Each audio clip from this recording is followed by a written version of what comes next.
আজকে তোমাদের সাথে শেয়ার করছি আমার দুপুরের মেনুতে ছিল সাদা ভাত, পাঁপড় ভাজা, কাঁকরোল ভাজা, আলু পটলের একটা সবজি, আমড়ার চাটনি আর জলারি। দেখো আমি খাওয়া দাওয়া করে বসে আছি, একটু পাওয়ার ন্যাপ নিব। আর ঘুম থেকেই উঠে দেখছি কি বৃষ্টিতে তো বেহাল দশা, আমাদের রাস্তার বাইরে থেকে তো বের হতেই পারছি না।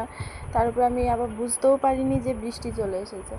উঠে আমার জামা কাপড় সব ভিজে গেছে, উঠে তাড়াতাড়ি করে নামিয়ে একটু বৃষ্টিটা উপভোগ করলাম। বৃষ্টিটা উপভোগ করার পর মনে হলো একটু কিছু খাই। তো এই দেখো, এটা আমাদের আশ্রম, আর এই দেখো আমাদের গাছে ফুল ফুটেছে, কত সুন্দর লাগছে। আর বৃষ্টিতে না খুব সুন্দর হয়েছে। এটা নীলকণ্ঠ ফুল, ফুল ফুটেনি, সকাল হতে হতেই ফুটে যাবে। আর বিকেলে মনে হলো এই ওয়েদারে একটু কিছু খাই মনে হলো, মানে মনটা একটু খাই করছিল। তো কী নিয়ে আসবো, তো আমি নিয়ে এলাম একটু কুরকুরে, যে আমার মেয়ে আর আমি খাবো তাই। তো এই দেখো সেই কুরকুরে।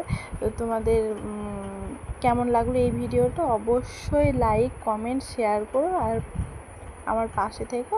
আর প্লিজ সাবস্ক্রাইব করে দিও চ্যানেলটা। Thank you so much. আর তোমরাও খুব খুব খুব খুব ভালো থেকো।